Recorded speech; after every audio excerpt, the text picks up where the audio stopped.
Oke, bro. Baru-baru ini gua ngeliat artikel nih, bro. Artikel. Artikel ini sebenarnya bikin gua kepo sebenarnya. Oh gitu? Iya. Artikel apa tuh kok jadi kepo? Iya, artikel tentang perbedaan komputer sebenarnya. Oh gitu. Kan kalau gua make nih komputer biasa nih. Oh, Ya, iya. buat ngerjain tugas, kerjaan-kerjaan gue, kerjaan kuliah misalkan gitu. Yang pakai kayak Windows ataupun iOS ya. Nah, ini ada nih di artikel ini namanya quantum komputer. Oh, quantum computer. Ya, ya. Nah, gue bingung nih pas gue baca-baca kok komputer sama komputer, tapi kok ya beda gitu. Beda. Itu maksudnya apa ya? Oke, memang quantum komputer dengan komputer yang kita gunakan sehari-hari, kita kenal dengan komputer klasik. Oke, ya komputer Ya, klasik. Komputer klasik itu kan kita pakai di desktop, ya kan? Kita mungkin kenal lah prosesornya Intel, AMD gitu kan? Kalau kalian pakai Apple, kalian tahu prosesor M1 atau mungkin sekarang udah M2. Kalau kalian di smartphone, kalian tahu dengan prosesor Snapdragon. Nah, itu semua kita sebut dengan komputer atau CPU, komputer klasik. Kalau komputer kuantum itu emang beda. Jadi, komputer kuantum itu nggak bisa digunakan untuk menggantikan komputer klasik. Karena kalau kita pakai sehari-hari, nggak akan lebih cepat juga sih. Kita pakai untuk ngetik, ya kan? Untuk ngedit konten. Ya kan, untuk main game nggak akan jadi lebih cepat juga sebenarnya. Nah, kuantum komputer ini unggulnya dia itu untuk melakukan simulasi. Oke, simulasi. Simulasi, misalnya simulasi untuk memprediksi kondisi cuaca, ya kan, untuk menemukan obat-obatan untuk misalnya untuk mengobati penyakit-penyakit yang sekarang masih belum ada obatnya. Kalau gua bisa jawab itu lebih ke kimia nggak sih, bro? Enggak. Oh, enggak. Ternyata enggak. Dia memang lebih ke arah simulasi dan prediktif. Oh, prediktif aja gitu ya. Tapi bisa juga digunakan untuk meningkatkan keamanan security atau digunakan untuk enkripsi, namanya quantum encryption. Nah, kalau kita pakai quantum encryption ini nggak mungkin bisa ditembus. Selain itu, dari sisi nature-nya juga beda. Kalau komputer klasik kan kita kenal yang namanya bilangan biner. Iya, biner. Itu bahasa komputer lah, 0 dan 1. Kalau nggak 0 ya 1, kalau nggak 1 ya 0. Cuma itu aja. Tapi kalau di komputer kuantum, itu dia menggunakan qubits. Qubits itu namanya quantum bits. Tadi kan kalau di komputer klasik kan 1 bit ya 0 atau 1. Tapi kalau quantum bits itu, dia menggunakan fenomena yang namanya superposition. Superposition, dia udah mainnya tuh di quantum realm lah. Jadi yang namanya partikel atau subatomik itu dia bisa ada spinnya. Dan spinnya itu ya nggak harus spin ke atas ke bawah sih. Ada kadang dia ke atas, kadang dia ke bawah. Ke atas misalnya 1, ke bawah 0. Superposisinya di mana? Pada suatu ketika, pada saat kita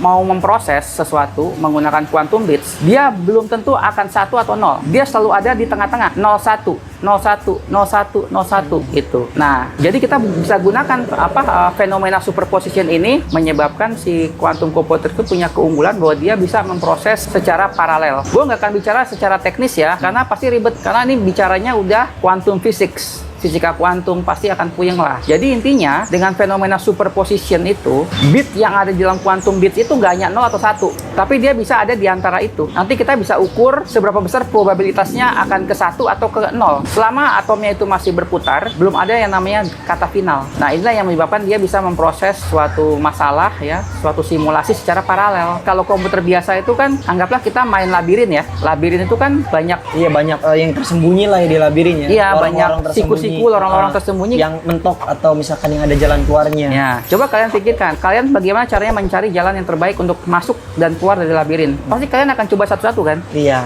Kalian akan ikatkan tali, kalian masuk ke labirin itu. Ke kiri, ke kanan, ke kiri, mentok, balik lagi. Oh, bukannya itu salah, coba lagi yang lain. Mungkin 100 kali bolak-balik, baru kalian ketemu jalan yang benar. Artinya, kalian harus melakukannya secara satu persatu, seri. Cuma komputer kenapa bisa cepat? Ya, karena dia gigahertznya gede, kenceng banget. Jadi, kegiatan yang satu-satu dicobain itu cepat ya, jadi secara frekuensinya kenceng. Iya, frekuensinya cepat. 1 detik bisa lewat kali 2000 gitu kan. Gitu. Tapi kalau permasalahannya udah kompleks, kita mau membuat simulasi kimia, mencari obat-obatan, ya kan? Wah, itu kan kompleksitasnya tinggi. Gak mungkin kita mau pakai komputer kayak gitu. Pasti kedodoran. Nah, disinilah quantum komputer akan sangat unggul. Karena dia tidak memecahkan masalah secara seri. Nggak dicobain satu-satu. Dengan memanfaatkan fenomena superposition ini, quantum komputer bisa bekerja secara paralel. Jadi, pada saat dia masuk ke ke dalam labirin itu, anggaplah ada 100 kemungkinan jalan. Kan salah satunya adalah jalan yang benar kan. Dia akan sebarkan 100 seret. Mana yang keluar di final, itulah jalan yang paling cepat. Jadi pada saat detik yang sama, 100-100-nya udah tersebar. iya, si komputer klasik baru ngejalanin 5-10 langkah, 10 Jalan. percobaan, ya kan? Atau 10 kali bolak-balik, si komputer kuantum dia selesai. Gitu. Karena sekali jalan selama 100 ya 100 semuanya ya. Iya, dia langsung ibaratnya langsung kayak air tuh langsung dicurah aja gitu. Mana yang netes itu yang bener. Nah, di situ nanti kita ada namanya filteringnya. Nah, nanti mana yang lolos itulah yang merupakan solusi yang paling benar. Nah, nanti kita bisa filter lah. Lalu kita tambahkan lagi dengan error correction sehingga result atau hasil yang keluar itu bisa kita pertanggungjawabkan ketepatannya seperti itu. Untuk algoritma nih, sekarang yang akan gua tanyain.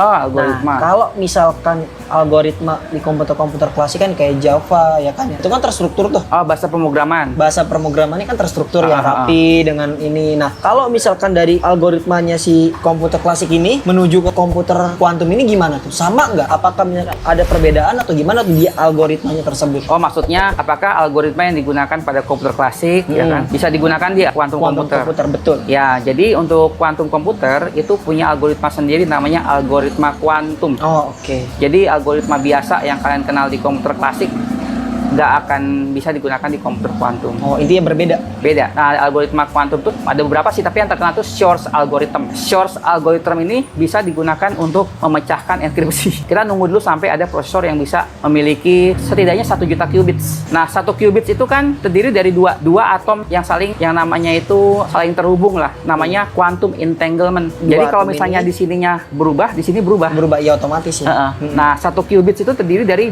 Dari dua. Satu pasang. Nah, itu berapa qubits tadi tuh? Nah, kalau 1 juta qubits berarti Berarti berapa? 2 juta pasang? 2 pangkat N. 2 pangkat N. 2 pangkat N, N-nya 1 juta. N-nya Ya 1 hitung aja juta. sendiri. Nggak, pasti luar biasa itu. Itu sekali dinyalain itu, kalau emang ada ya, prosesor kuantum dengan daya 1 juta qubits. Itu sekali dinyala, ditekan enter, langsung kelar semua tuh enkripsi. Iya. Sekali doang ya, karena udah langsung 100 jalan ya di Iya, 1 juta langsung 1 jutanya berproses 1 juta semua dia. Kelar. Ya tadi balik lagi, yang tadi kuantum komputer itu kan dia mempunyai atom-atom itu ya. Ya terdiri dari 1 qubits ini memiliki 2. Iya, Sekalinya satu pasang. Satu pasang, sekalinya 1 juta. Ya berarti pangkat Iya. yang tadi ketika jalan langsung jadi semua gitu. Iya. Gitu. 2 pangkat 1 juta. Iya. Bedanya kalau misalkan di komputer yang klasik itu kan lama. Prosesnya pasti akan lama, butuh Sampai- waktu jam-jaman loh. Oh, Bahkan bisa. berhari-hari ya. Oh, bisa ratusan tahun. Waduh. Bisa ratusan tahun untuk membongkar enkripsi. Enkripsi betul. Sedangkan itu ya mana yang ada celahnya ya itu dia yang benar gitu ya. Betul. Tadi kan udah dijelaskan tuh ya Mm-mm. tentang kuantum komputer itu Mm-mm. bisa memecahkan enkripsi nih. Ya. Ini kan pasti berbahaya dong nih. Mm-mm. Nah kalau misalkan kita nih, entah kita punya email ataupun misalkan media-media sosial, ya kan ya jejaring sosial, jejak-jejak digital kita kan bisa terbongkar nih dengan adanya pemecahan enkripsi ini dari kuantum komputer. Nah itu bagaimana dong? Sama seperti hacker juga dong kalau bisa-bisa seperti itu. Ya, memang ini bisa menjadi ancaman, tapi kita tunggu dulu gitu loh. Dengan menggunakan Shor's quantum algorithm, kita bisa aja menggunakan itu untuk memecahkan enkripsi. Tapi ingat, setidaknya ya kita perlu prosesor kuantum dengan tenaga 1 juta qubits. Butuh 1 juta ya. Dan sekarang itu yang paling tinggi paling sekitar 300-500 qubits. Jadi masih jauh ya. Dan kalaupun nanti sudah bisa ada kuantum komputer dengan daya sampai 1 juta qubit, kita nggak perlu khawatir karena kita bisa juga menggunakan quantum encryption.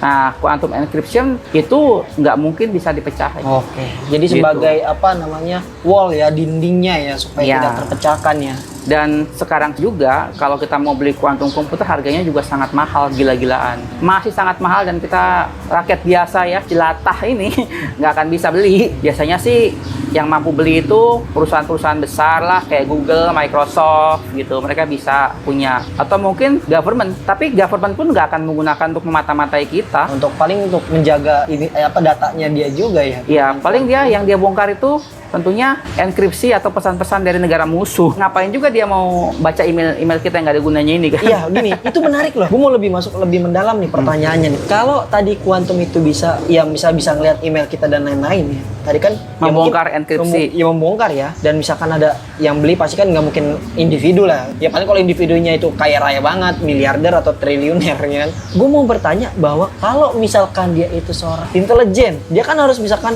oh ini ada teroris di sini, oh ini ada bandar narkoba di sini, gitu. Nah, setidaknya kan itu percakapannya dia bisa tahu, lokasinya dia bisa tahu, apa aja transaksinya gitu loh. Berarti kan ini government juga punya ini, salah satu intel juga nggak sih? Bener nggak sih? Kalau menurut pandangan lu aja ya. Ya sebenarnya kalau misalnya government kita atau intel kita ya punya uang, bisa beli aja quantum komputer satu, pakai gunakan untuk itu. Tapi sekarang ya masih belum lah. Masih belum Dari ya? segi kapasitasnya juga, quantum bits-nya juga masih belum memadai. Masih kecil ya? Ya paling tunggulah sampai ada 500.000 qubits atau 1 juta qubits gitu. Kalau sekarang masih belum lah. Iya, misalnya kalau lembaga kepolisian mau beli itu harganya bisa ratusan miliar, Pak. Ratusan miliar belum tentu kita bisa makainya. Gitu. Oke, jadi kesimpulannya komputer kuantum itu adalah satu teknologi baru yang bukan untuk menggantikan komputer klasik ya. Jadi kalau kalian bermimpi di laptop kalian atau di smartphone kalian ada komputer kuantumnya itu nggak mungkin, karena komputer kuantum itu ukurannya masih sangat besar, dan untuk menjalankan atau mengoperasikan komputer kuantum itu perlu suhu yang sangat rendah, sangat dingin, yaitu 0 derajat, bukan Celcius. Beda. 0 derajat mutlak, itu dingin sekali. Karena tanpa pendinginan seperti ini kuantum komputer nggak bisa bergerak, karena fenomena superposition itu hanya bisa terjadi pada saat lingkungan environment yang tertentu. Nah, jadi kalau kalian bermimpi untuk mau beli komputer kuantum, mohon maaf, sekarang mungkin belum bisa. Mungkin 50 tahun lagi ya. Gitu. Mungkin ada suatu metode lain yang tidak perlu pendinginan yang sebesar itu, karena ini besar loh, raknya itu kayak lemari gitu, rak lemari besar. Lalu dia juga bukan digunakan untuk sembarangan, dia khusus untuk simulasi dan juga untuk quantum encryption. Simulasinya untuk apa? Banyak, untuk misalnya kayak sekarang kan pemanasan global, bagaimana cara mencegahnya, lalu menemukan metode-metode baru dalam perjalanan atau interstellar traveling gitu kan. Terus membuat metalurgi yang baru, ramuan-ramuan, formula untuk metalurgi. Jadi dengan adanya simulasi-simulasi ini kita nggak perlu lagi uji coba praktek satu-satu di lab. Satu ini gagal, ganti lagi gitu, nggak perlu. Kita simulasikan saja pakai quantum komputer, langsung dia akan lebih cepat menemukan mana yang lebih prospektif, ramuan-ramuan atau formula mana yang lebih prospektif, seperti itu. Kurang lebihnya segitu aja video dari kami. Ini adalah opini. Balik lagi kalau misalkan teman-teman punya opini sendiri, teman-teman bisa komentar di kolom komentar di bawah ini ya. Dan jangan lupa teman-teman bisa subscribe, like, share, and bunyikan Loncengnya. Iya, kita berdua cabut and see you. See you.